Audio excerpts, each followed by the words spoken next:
Welcome to the Adjusted for Risk podcast. Join myself, Ryan Nauman, as I talk markets, investments, economics, and life as I help prepare you for the upcoming week in markets. I work for Zephyr, and all opinions expressed by myself and my podcast guests are solely of their own opinions and do not reflect the opinion of Zephyr or Informa, its parent company. This podcast is for informational purposes only and should not be relied on for investment decisions. Welcome, everyone, to Zephyr's Adjusted for Risk podcast. I'm Ryan Nauman, the market strategist here at Zephyr.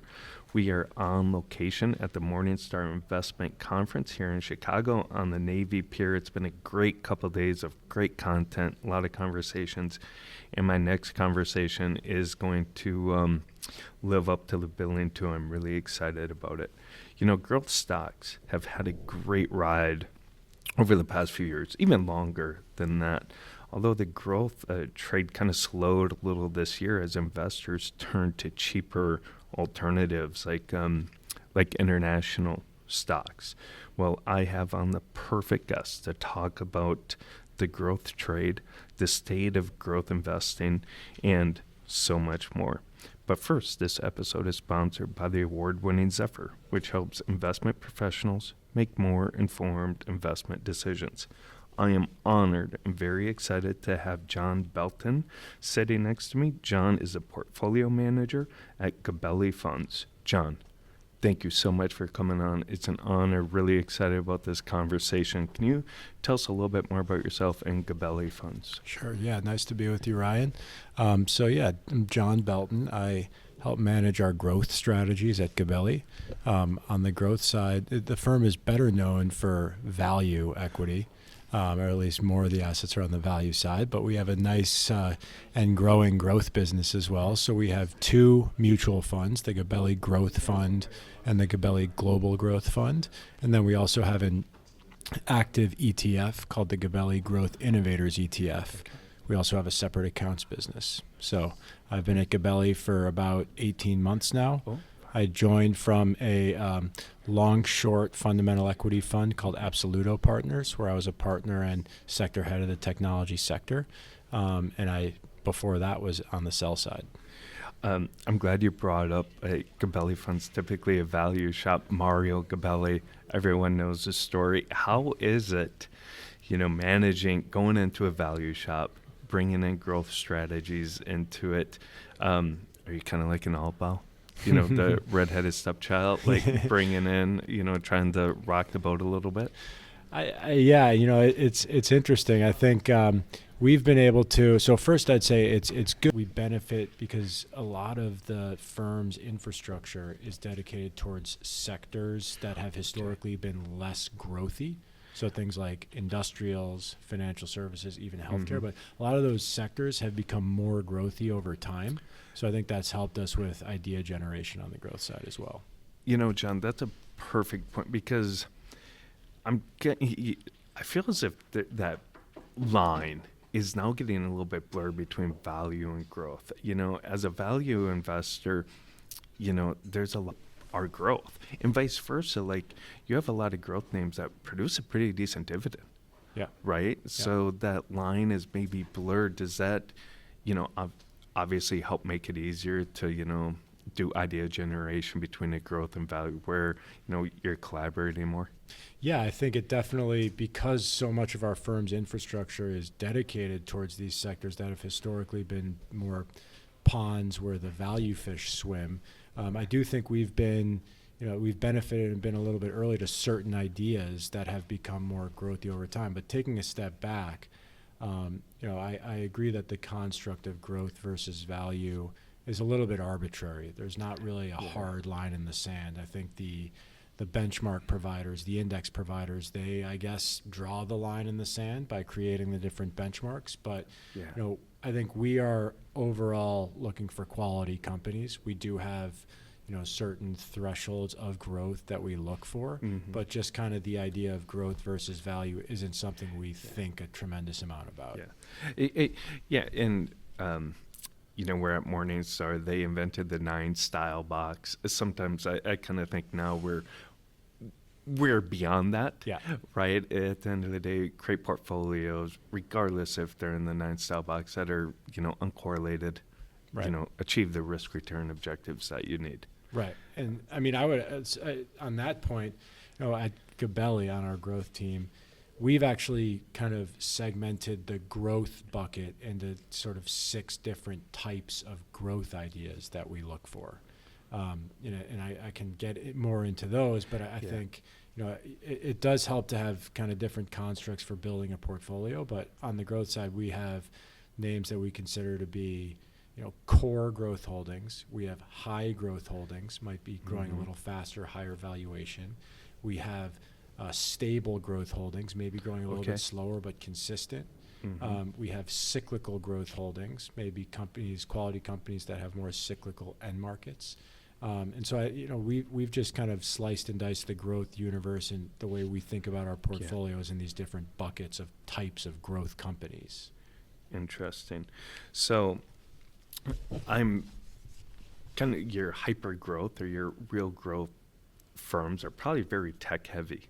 And now, the growth index, Russell 1000 growth or whatever, however you slice it, that performance has been driven by tech for the most part, mega tech stocks, Mega 7 or Magnificent 7, you name it. Does that make it hard to find alpha when there's a high concentration in select winners? I mean, there's some breadth there, but does it make it hard for you to find alpha and outperformance? Well, I'd say you can add a lot of value by being really good at those 7 stocks. So that's one way to answer the question. I actually think just by being right on the Magnificent 7, you can create a lot of positive alpha. And look at this year as an example. Just throwing a couple of the Magnificent 7 out there, you've got stock like Apple down 20+% year to date versus a stock like Meta up almost 25% year to date. So there's been quite a bit of dispersion among those 7. Russell 1000 growth, I don't know off the top of my head. I think the Mag 7 is probably 40 and change percent of the index, but there's still a lot of alpha to be had in the other 60% as well. So no, I don't necessarily think that concentration of the Mag 7 has had been a drag on alpha opportunities. Fantastic. I love it because a lot of conversations I have with people say, it makes it harder, but I love the contrarian view that still find opportunities. Yeah. Especially now, like when there is more dispersion, there's more uncertainty, and that leads me to my next question is market inefficiency. Where do you find market inefficiency, especially now when markets move as quick as ever? I feel as information is accessible as it's ever been. Where do you find market inefficiencies? Right. So I think the broad kind of high level place my mind goes to is I think markets today feel more volatile than they have in the past. They feel more kind of short term and reactive. And I think there is alpha to be had by it sounds simple, but I think it's much harder in practice, but just by being a patient long-term investor. And I think we've actually seen quite a bit of that this year where there was enormous volatility and there was a big stock market correction, and just by kind of being patient and riding through that, you've been able to add a lot of value. So I think the first kind of high-level point is I think as markets have become shorter term and as a lot of capital flows have gone towards kind of trading-oriented type of investors, that's created short-term dislocations that I think over the long term correct themselves. I think the famous Warren Buffett line, the stock market in the short term is a voting machine, and in the long term it's a weighing machine. No, I love that. Warren has so many great lines, and that's one of his good ones. And it's interesting, like I feel as if so many people take that short-term view, right? And it's a long-term game, especially now with all the volatility out there, trying to get investors to stay invested. You got to look at the long term, especially on the growth side, not to get them to panic.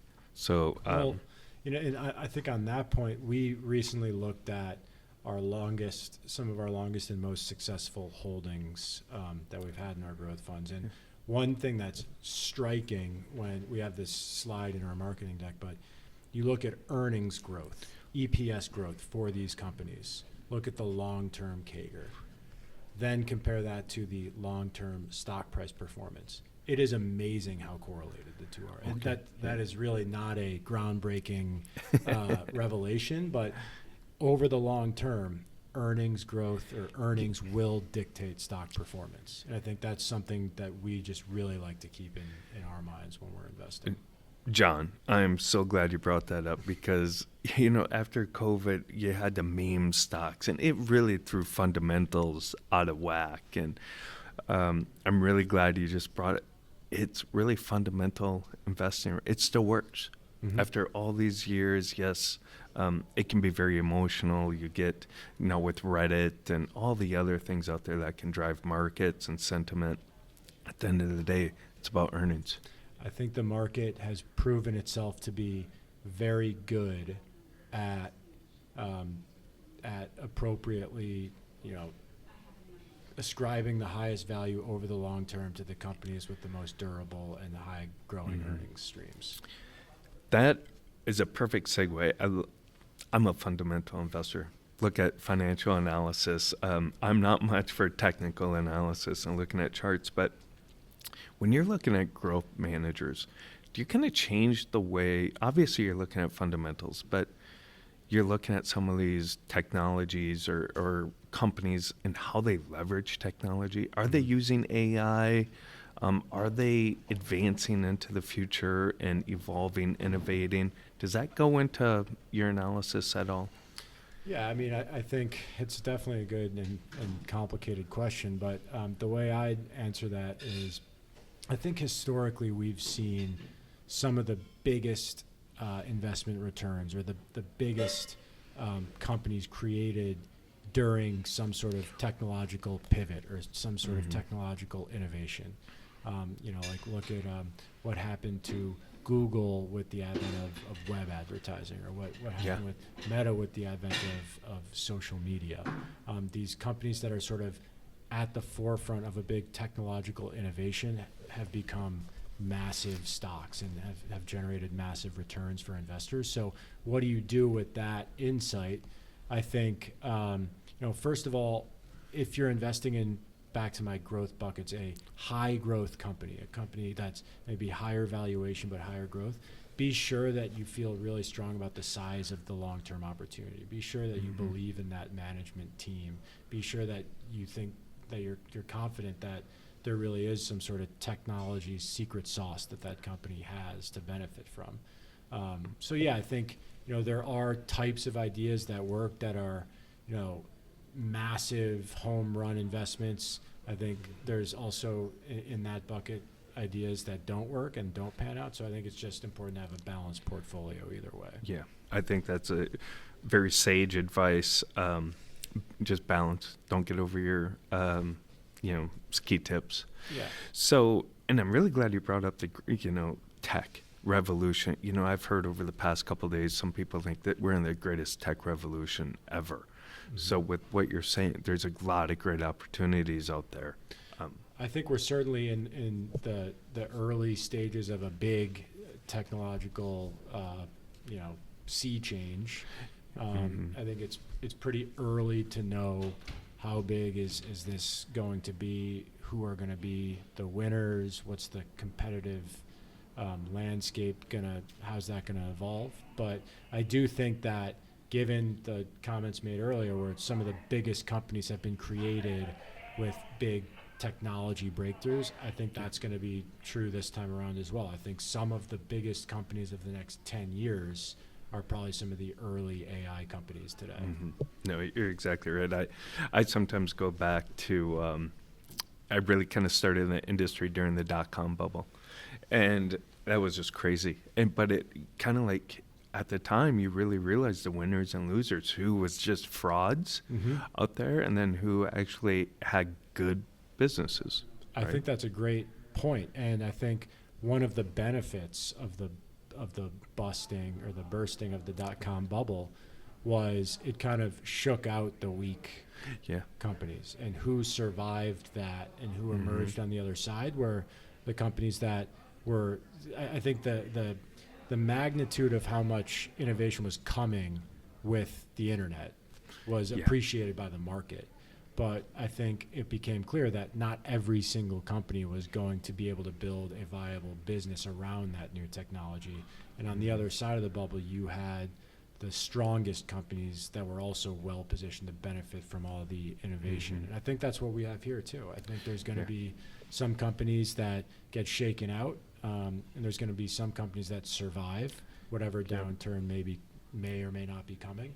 And on the other side, we're going to have some of the most valuable companies created. Yeah, I couldn't agree with you more. And not only is it on the company side, but also I think too on the asset management side. You said you just released the ETF. It's like we've got all these new ETFs come on the market too.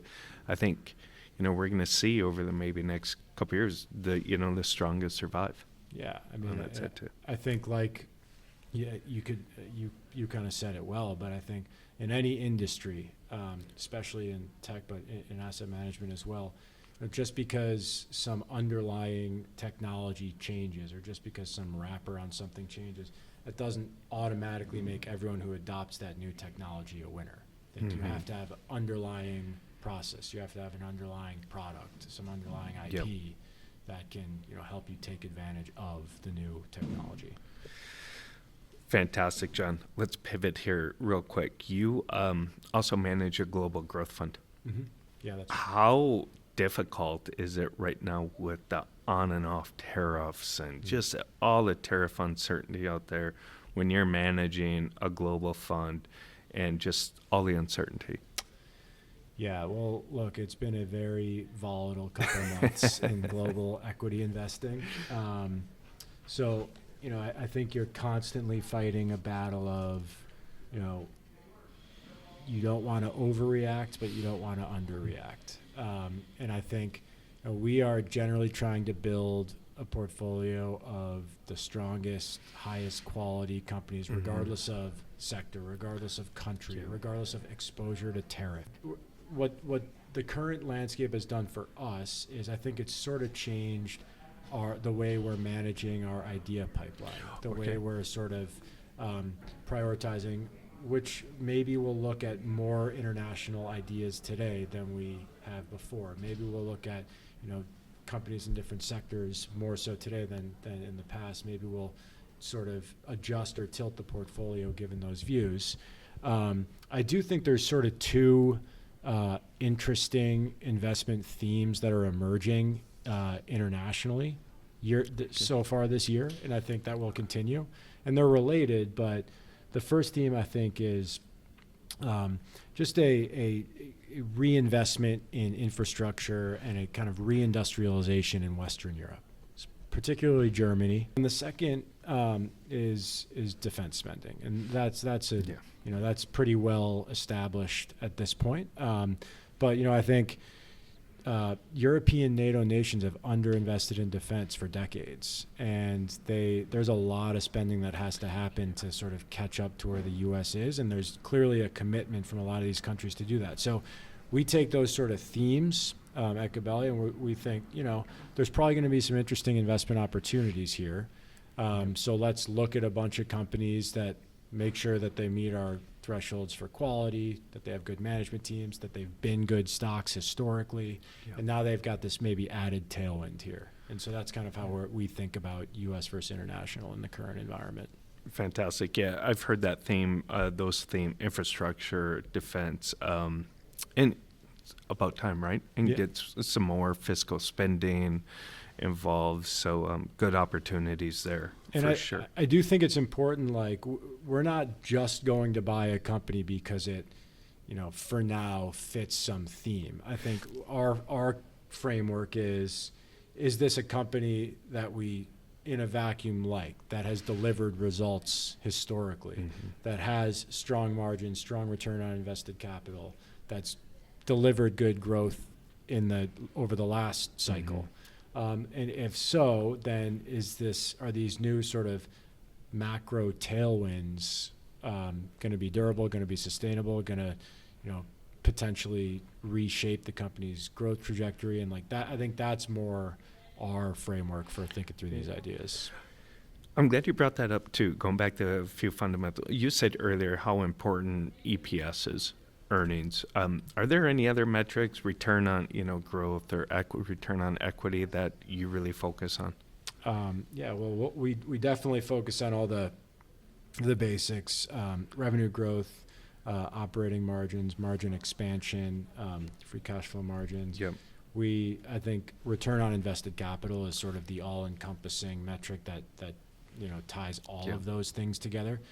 Incremental returns on invested capital in particular. Okay. We look at companies' incremental margins as well. So for every dollar of revenue growth, how much of that growth is dropping down to the bottom line? Those are some of, and then I think we'll look at certain sectors have their own metrics as well. Like we'll look at things like net revenue expansion, net revenue retention, customer churn. Rule of 40 is sort of an interesting software metric, growth, which is growth plus margin. So, we slice and dice things a lot of different ways. Yes, it sounds like it. Let's continue on real quick with the global conversation. Mm-hmm. Europe or foreign equities, they've outperformed for the first 6 months. First of all, John, I can't believe we're already in June and we're talking about halfway through the year, but really outperformed the S&P 500. Do you think there's some more legs there? I think it's going to be hard for me to call with conviction what happens over the next 6 months, but I do think the backdrop is the background or the backdrop is important to consider here. U.S. equities have outperformed international markets for a decade, right? Pretty consistently, year in, year out. And why is that? I think it's because the U.S. has had robust economic growth. There's been some of the best technology companies created over the last 10 years. And a lot of the sort of legal and demographic factors behind the U.S. are I'd say, create a better growth backdrop for U.S. companies. Going forward, has any of that changed for the U.S.? I think it's a little bit unclear. What looks to be the case right now is U.S. stock market is trading at kind of a top decile type valuation. It's a market of stocks, so every stock is different, has different dynamics. But I do think that right now the risk reward does seem to be a bit more favorable in certain international markets. I think Western Europe is one that strikes me as particularly interesting. I think it's going to be hard to call over the next 6 months. I do think the strongest companies still seem to be in the U.S. I think the U.S. is still going to be among the best, if not the best market to be invested in equities for the next cycle. But for sure, I think the potential for certain international markets to more durably outperform over the near to medium term is there. Yeah, fantastic, John. Yes, those questions about the future, especially now with all the uncertainty. I mean, you mentioned it earlier. After Liberation Day, markets crashed, but they've recovered. Yeah. Right? And what was that, April? So in a matter of 2 months, that deep crash has recovered and recovered all their gains. So it's interesting. We've had a few of these little volatility episodes over the last year or so. We had the last August, everything that happened with the Japanese yen carry trade unwinding created a bunch of short-term volatility. Then we had the DeepSeek episode earlier this year, and then Liberation Day, and the market keeps bouncing back. But back to the original comment, why does the market keep bouncing back? I think it's because the economic fundamentals remain strong. Job growth remains relatively strong. Consumer spending remains relatively strong. Inflation is heading in the right direction. Nothing's perfect, but I think it's healthy fundamentals that are supporting the stocks. And I often talk, done some Zephyr research. It's like normalizing. We're getting back to 1% yields and interest. That's not normal. Right. And credit imbalances. Now we're getting to normal yields, interest rates. So normal markets. Normal markets, and I think the next thing to look for is, when do we go through a normal economic down cycle? When do we will go through another recession. I don't know if that's this year, next year, and 5 years, but I think that is, what the market is probably increasingly focused on now. We're sort of back to normal. We're monitoring the economic data. We're wary of a downturn, as we always are. John Belton of Gabelli Funds, awesome. Thank you so much. It's been an honor. Really fun conversation. I loved it. Love talking, equities, getting deep in, and we brought up fundamentals. So fantastic. Where can our audience get more information about your strategies? So you can go to our website, which was actually recently revamped, Gabelli.com. And again, on the growth side, we manage 2 growth funds, the Gabelli Growth Fund and the Gabelli Global Growth Fund, and we also manage an ETF, the Growth Innovators ETF. Fantastic, John. Thank you so much. Great conversation. It was an honor. And thank you, everyone, for listening to this episode of Zephyr's Adjusted for Risk podcast. You can watch all of our other episodes on the Zephyr YouTube channel, Spotify. Please be sure to like, subscribe, and follow us on LinkedIn. Thank you very much, and have a great rest of your week.